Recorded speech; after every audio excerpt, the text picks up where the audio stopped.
বের হয়ে যাও আমার ঘর থেকে। তোমার মতো ঘরের মেয়ের এমন ঘরে আসলেই যোগ্য না। এমন চাকচিক্য তোমার জন্য নয়। ঘরটা তোমার একার, আমার না।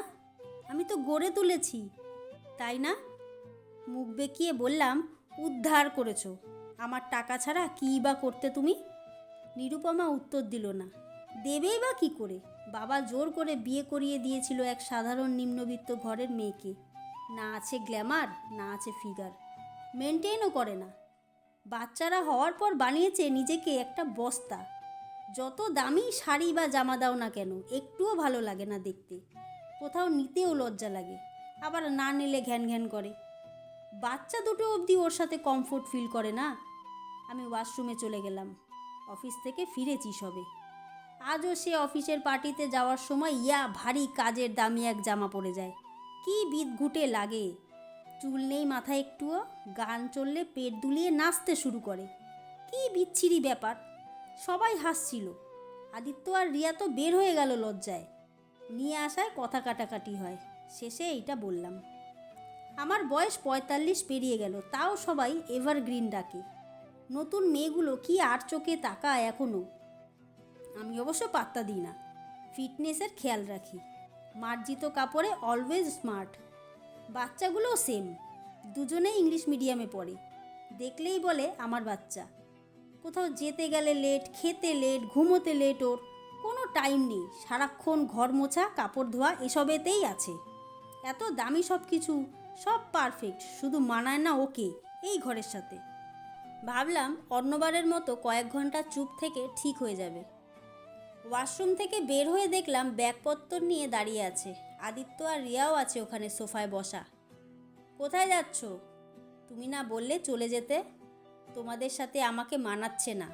এই পরিপাটি ঘরের সাথে আমায় যায় না, তাই চলে যাচ্ছি। কি ফালতু বকছো, যাও। চা দাও, মাথা ধরেছে। তোমার সাথে এই বয়সে এইসব ন্যাকামি আর যায় না। যাও রুমে যাও। না সঞ্জয়, আমি ন্যাকামি করছি না। আমি সত্যিই যাচ্ছি তোমাদের পারফেক্ট দুনিয়া ছেড়ে। তোমরা যেদিন বুঝবে তোমাদের পারফেক্ট বানাতে গিয়ে আমি যে বেমানান হয়ে গেলাম, সেদিন ইচ্ছে হলে না হয় ফিরবো। আজ আমি যাচ্ছি। এই বলে বের হয়ে গেল নিরুপমা। কোথায় আর যাবে? বাপের বাড়িই উঠবে। দুদিন না যেতে নিজেই ফোন করে আসবে। রান্নাঘরে গিয়ে সেলফ থেকে জিনিসপত্র নিয়ে চা বানালাম। অনেক টাকা খরচ হয়েছে এই রান্নাঘর সাজাতে, ক্যাবিনেট সব। দেখলেই একটা পারফেক্ট ফিল আসে। রাতে সবার খাওয়া হয়ে গেছে, তাই যে যার মতো শুয়ে পড়লাম। সকালের অ্যালার্মের সাথে আবার উঠেও গেলাম। ওয়াশরুমে যেতেই বাজে গন্ধ নাকে আসলো। কালকের কাপড় সব রয়ে গেল এখনও। বের করে ঝুড়িতে রাখলাম, কাজের মেয়ে আসবে, সে ধুয়ে দেবে। কিছুক্ষণ ব্যায়াম করে পেপার এলো, বেল দিল। খুলতে গিয়েই হোঁচট খেয়ে পড়ে গেলাম। কালকের জুতো সব। পেপার নিয়ে সব জুতো র্যাকে রাখলাম। পেপার পড়তে পড়তে আগে চা খাওয়া আর পরে নাস্তা করা অভ্যাস। নিরুপমা দুটোই একসাথে দেয়। কত বকা দিই তাও হয় না। রান্নাঘরে কোনো আওয়াজ নেই, গিয়ে দেখি রান্নাঘর খালি। কালকের চায়ের কাপ সব রয়ে গিয়েছে। তখন মনে পড়লো ও তো কাল চলে গিয়েছিল, ফেরেনি। হঠাৎ রাগ লাগলো। কিসের দেমাগ দেখাচ্ছে ও? কিছু আছে কি দেখানোর মতো? এটো কাপ রেখে অন্য কাপে চা বানালাম। চা খাওয়ার পর খিদে লাগলো। রুটি সবজি খাই রোজ, আজ তো নেই, তাই খালি পেটেই অফিসে যাব। ওখানেই খেয়ে নেব। যাওয়ার আগে রিয়াকে ডেকে বললাম, আমি অফিসে যাচ্ছি, কাজের মেয়েটা এলে দরজা খুলে দিও, আর রান্নাঘরের কাজ কাপড় ধুইয়ে নিও। রান্নাটাও করে যেতে বলবে, আর তোমাদের নাস্তাও। রিয়া খুব বিরক্ত হয়ে বলল, তো এসব আমাকে কেন বলছো? আমি কি করব? ঘুমোতে দাও। কে করবে তো? তোমার মা তো ফেরেনি। ফোন করো, নিয়ে আসো। আমি পারবো না এসব ফালতু কাজ। নিরুপমার মোবাইলে রিং করতেই সোফার পাশে ওটা বেজে উঠল। মোবাইল নেয়নি। ওর মোবাইলটা দিয়ে ওর মায়ের ওখানে ফোন করলাম। ওর মা বলল, হ্যাঁ নিরু বল মা, আজ এত সকালে? জামাই অফিসে গেল? এখন তো ব্যস্ত থাকিস রোজ। মা, আমি সঞ্জয় বলছি। নিরু ওখানে যায়নি? না তো, কি হয়েছে?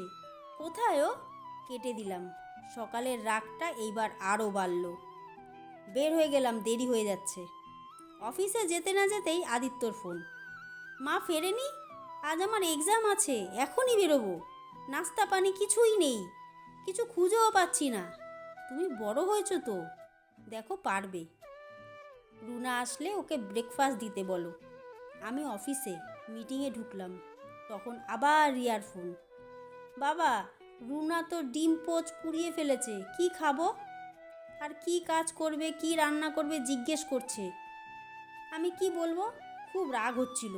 নিরুপমা হলে জোরে একটা ঝাড়ি দিতাম। শান্ত হয়ে বললাম, ফ্রিজে কি আছে দেখো, যা খেতে চাও তাই বলো, আমাকে ফোন করো না, মিটিংয়ে আছি। তারপরও ফোন করছে বারবার রিয়া। অনেকক্ষণ পর ধরলাম। বাবা, রুনা তো রান্না কি করবে বুঝতে পারছে না, ও চলে যাবে বলছে। চলে গেলে রান্না কে করবে? আমাকে বলছো কেন? এখান থেকে কি বলবো? কিছু শেখোনি কেন মায়ের থেকে, এত বড় মেয়ে? তুমি এইভাবে বলছো কেন? আর তোমাকেই তো বলবো, মাকে তো তুমিই চলে যেতে বলেছো। ফোন রেখে দিল। বাচ্চাগুলোকে কখনো বকি না, আজ বকলাম। মায়ের সাথে সারাক্ষণ ঝগড়া ওদের, আমার কাছে মিল পায়। কিন্তু আজ অফিস শেষে বাড়িতে এসে আবার হোঁচট খেলাম আদিত্যর জুতোয়। কি ছেলে, কি বাজে করে রেখেছে। সোফায় বসতেই ভেজা লাগলো গায়ে। সকালে আমার রেখে যাওয়া টাওয়াল এখনও ওখানেই রয়ে গেল। এই সামান্য ব্যাপারটা কারো চোখে পড়ল না। পেপারটাও এলোমেলোভাবে কিছুটা টেবিলে, কিছুটা সোফায় পড়ে আছে। ওয়াশরুমে ঢুকতেই আরেকটু হলেই পড়ে যাচ্ছিলাম। চা বানাতে গিয়ে দেখি কালকের গোছানো রান্নাঘর আজ পুরো এলোমেলো, জিনিসপত্র এদিক ওদিক। চুলার উপর ভাত তরকারির ঝোল। রিয়াকে ডাক দিতেই ও বিরক্ত মুখে বলে, সারাদিন অনেক কিছু করেছি, আর পারবো না। আমার আজ মাথা ধোয়া অবধি হয়নি রুনার সাথে ঘুরতে ঘুরতে। আদিত্য বলল, মা তো আরও অনেক কিছু করে, কি আর করলি তুই? সবাই কেমন চুপ হয়ে গেল দুদিন যেতে না যেতেই। ঘরটা কি বাজে দেখতে লাগছে। সবচেয়ে বেশি জঘন্য লাগতে শুরু করলো বাথরুম আর রান্নাঘর। কাজের মেয়েকে বললে সে বলে একসাথে এত কাজ করা যাবে না। আর রান্না তো খাওয়াই যাচ্ছে না, প্রতিদিন মাছ দিয়ে ঝোল রান্না করে চলে যায়। এদিকে নিরুপমার সব আত্মীয়কেই ফোন করলাম, কোথাও নেই। এইবার টেনশন হচ্ছে খুব। সন্ধ্যায় টিভি দেখছিলাম, হঠাৎ বেল বাজলো। ভাবলাম নিরুপমা এসেছে, মনে মনে ভাবলাম পাত্তাই দেব না ওকে। দরজা খুলে দেখি অফিস কলিগ ও তার ওয়াইফ এসেছে। ওরা ঢুকতেই লজ্জায় পড়ে গেলাম, সব মিলিয়ে হযবরল অবস্থা। কলিগের ওয়াইফ চারদিকে চোখ বুলিয়ে বলছে, এই অবস্থা কেন? দিদি নেই? আমি ইতস্তত হয়ে বললাম, ও বেড়াতে গেছে। তাই ভাবছি এত সুন্দর ঘরের এই অবস্থা কেন? ভেবেছিলাম আজ দিদির হাতের বিরিয়ানি খেয়ে আড্ডা দিয়ে বাড়ি যাব। পরে হবে তাহলে, আজ যাই। আমিও মাথা নেড়ে সায় দিলাম। তারপর একদিন অফিসে বেরোবো, হঠাৎ এক দুঃসম্পর্কের আত্মীয় দাদার ফোন। কিরে, নিরুপমা আশ্রমে ভোগ খাচ্ছে কেন? আর আমাকে দেখে চিনতেই পারলো না। কি হয়েছে? তোরা কোথায়? কি বললে? নিরুকে দেখেছো? কোন আশ্রম? লোকেশন সেন্ড করো এখনই, আমি আসছি। তারপর সেখানে পৌঁছে নিরুকে পেয়ে গেলাম। ইচ্ছে করছে জড়িয়ে ধরি, কিন্তু বাচ্চারা ঝাঁপিয়ে পড়ল ওর বুকে। সরি মা, আমরা তোমাকে অনেক কষ্ট দিয়েছি, সারাক্ষণ কথা শোনাতাম, তোমাকে নিয়ে লজ্জা পেতাম। মাপ করে দাও মা, তুমি ছাড়া আমরা কিছু না।